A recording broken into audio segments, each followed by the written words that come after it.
I used to be a Weird Warriors kid. Now I'm a Weird Warriors adult. Each week, I'm discussing a chapter of the iconic books by Aaron Hunter. My name is Charlie, and in today's episode, I will be talking about Prophecies Begin, Book 1, Into the Wild, Chapter 10.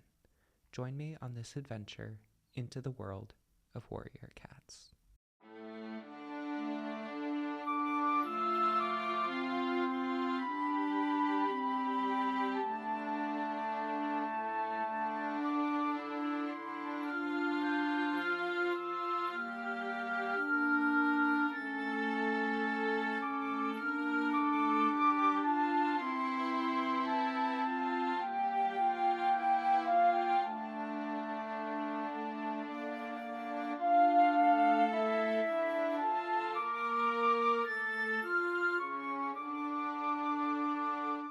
So the chapter art for chapter 10 is a cat looking at a falling leaf.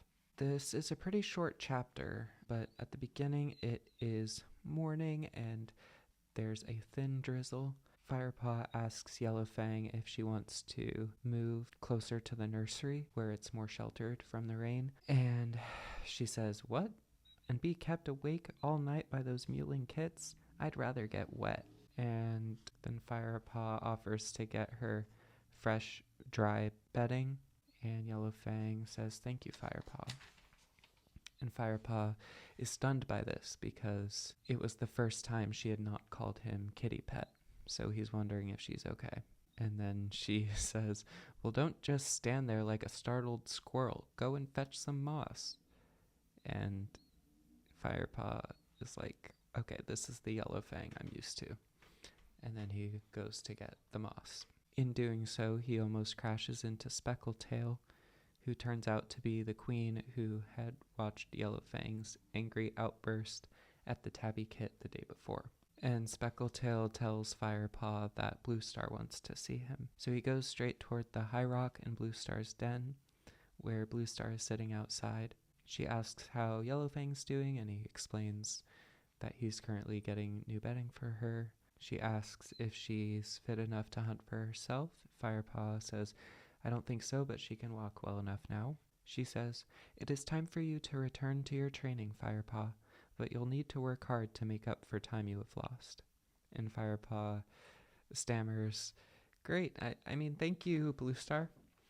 And she tells him to go with Tigerclaw, Greypaw, and Ravenpaw, and that Tigerclaw is assessing the warrior skills of all the apprentices today. And she says, "Don't worry about Yellowfang," and that she'll make sure someone else sees to her. So Firepaw goes to meet up with the other apprentices. He finds Greypaw and Ravenpaw both waiting for him by their favorite tree stump. And Greypaw looks uncomfortable with his fur all clumped up by the damp air, and Ravenpaw's pacing around. And Firepaw asks about Sandpaw and Dustpaw, and Greypaw says that White Storm and Darkstripe took them out on warrior patrol, and that Tigerclaw is probably going to assess them later. And Ravenpaw urges them that they should get going, and the three of them hurry over to the Sandy Hollow. And Tigerclaw isn't there yet, and Firepaw asks Ravenpaw, "Are you worried about the assessment? There's no need to be. You're Tigerclaw's apprentice after all. When he reports back to Bluestar, he's going to want to tell her how good you are." And Ravenpaw says, "You can never tell with Tigerclaw." "For goodness sake, sit down," Greypaw grumbled. "At this rate, you'll be worn out before we begin." And then Tigerclaw arrives, and by this time it says that the sky looks less like thick gray fur and more like the soft white balls of down that queens use to line their nests of their newborns. But Tigerclaw jumps straight into the details for the exercise. He says, "Lionheart and I have spent the last few weeks trying to teach you how to hunt decently. Today, you'll have a chance to show me how much you've learned." And he explains that each of them will take a different route, and whatever they catch will be added to the supplies in the camp. So Ravenpaw is instructed to follow the trail beyond the Great Sycamore as far as the Snake Rocks, and annoyingly he adds in, "That should be easy enough for your pitiful skills." why are you bullying your apprentice? He's so rude. And then Greypaw is instructed to take the route along the stream as far as the Thunder Path, and Firepaw is instructed to take the route through the tall pines past the tree cut place to the woods beyond. Now, I do find it weird that Tiger Claw is sending Firepaw towards the tree cut place to the woods beyond, because that is where he first entered the world of warrior cats, because he left Two Leg Place, which is right near there. And it seems intentional of Tiger Claw to be sending Firepaw back there. But Tiger Claw says that he'll be watching all of them. Now, how he's going to do that, I don't know, because they're going in like 3 different directions. How is he going to be able to watch all of them? That just seems very difficult. Ravenpaw is the first to sprint away. Tiger Claw took a different track into the woods, leaving Greypaw and Firepaw alone in the hollow, trying to guess who Tiger Claw would follow first. I don't know why he thinks Snake Rocks is an easy route, mewed Greypaw. The place is crawling with adders. Birds and mice stay away from there because there are so many snakes. Firepaw agrees.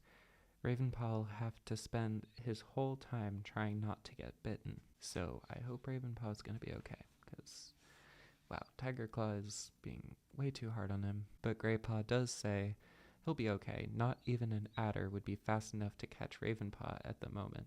He's so jumpy. And then Greypaw says bye to Firepaw and races off towards the stream. And then Firepaw goes towards the tall pines. It says it felt strange to be going in this direction, toward the Two Leg Place he had been raised in. He catches a mouse and buries it so he could pick it up on his return journey.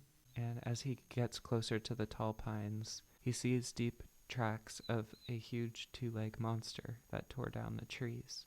But luckily the monster's acid breath had not touched the air here for a while. And Firepaw feels tempted to drink the water that is in the tracks, but he knows that one lap of that muddy trench water and he'd taste the monster's foul-smelling tracks for days. So he decides to wait until he finds a puddle within the undergrowth of the oak woods, and he laps up a few mouthfuls of fresh water. But then his fur begins to prickle with some extra awareness.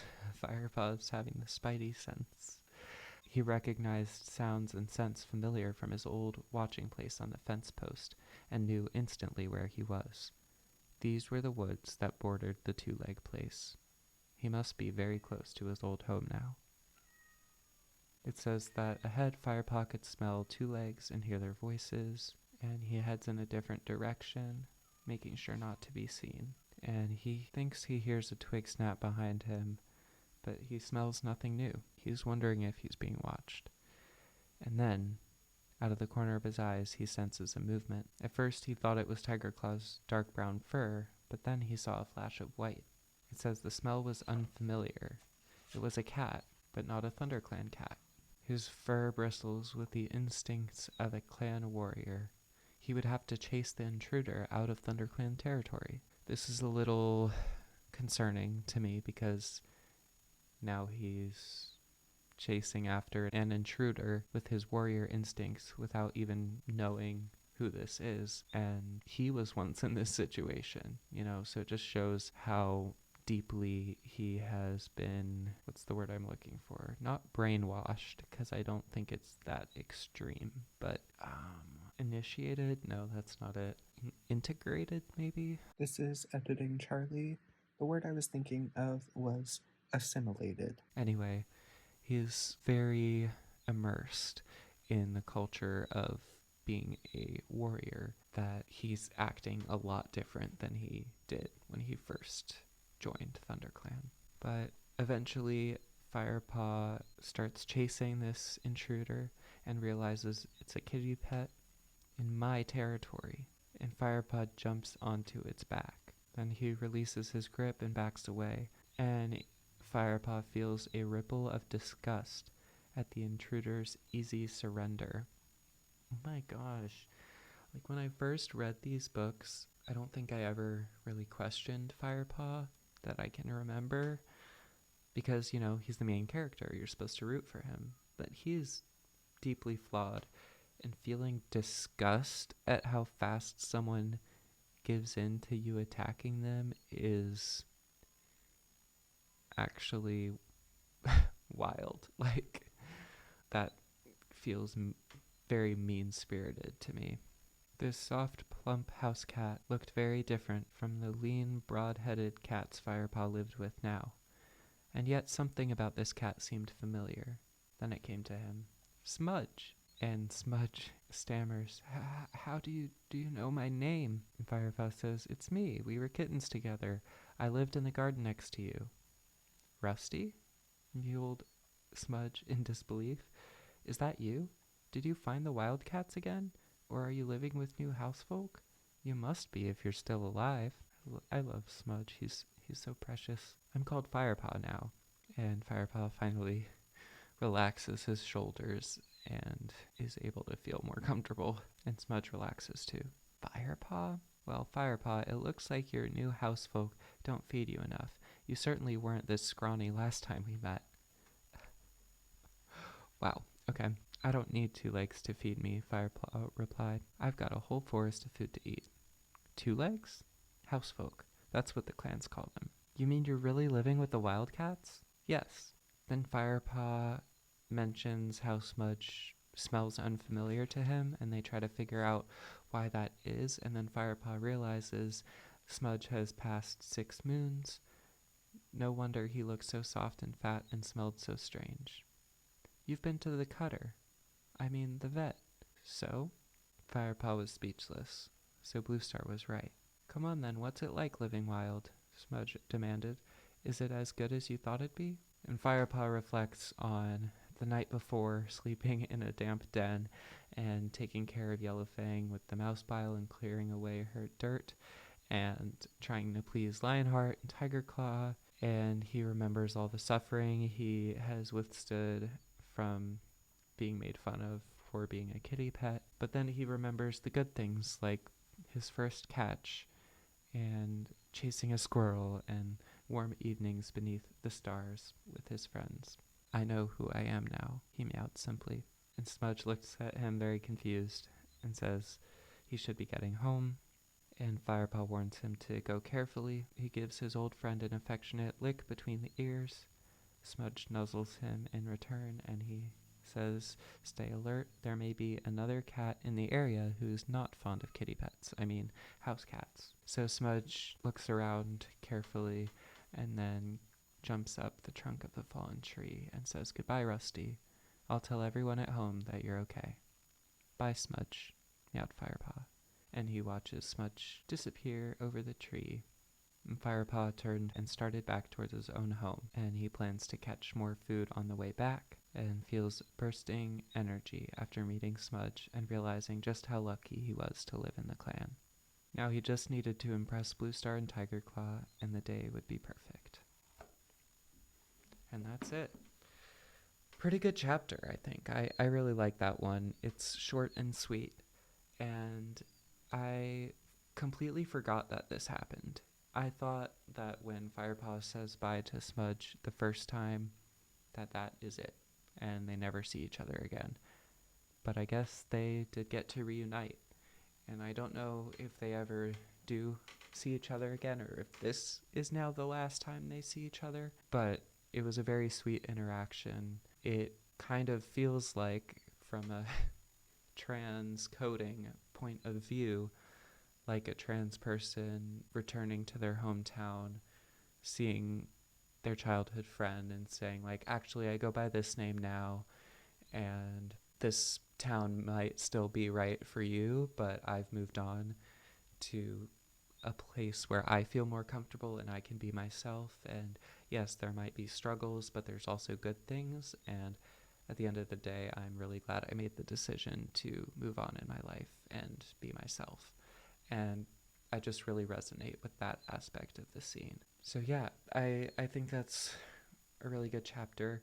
And I also wanted to note that this seemed like it was very intentionally planned by Tigerclaw, almost like a test, to see what Firepaw's relationship is with his past, and if he's really ready to be a warrior. And if it was a test, I think he passed. I thank you very much for listening and or watching. And I will see you / talk to you in the next video / podcast. Thank you so much for listening. This has been Into the World of Warrior Cats.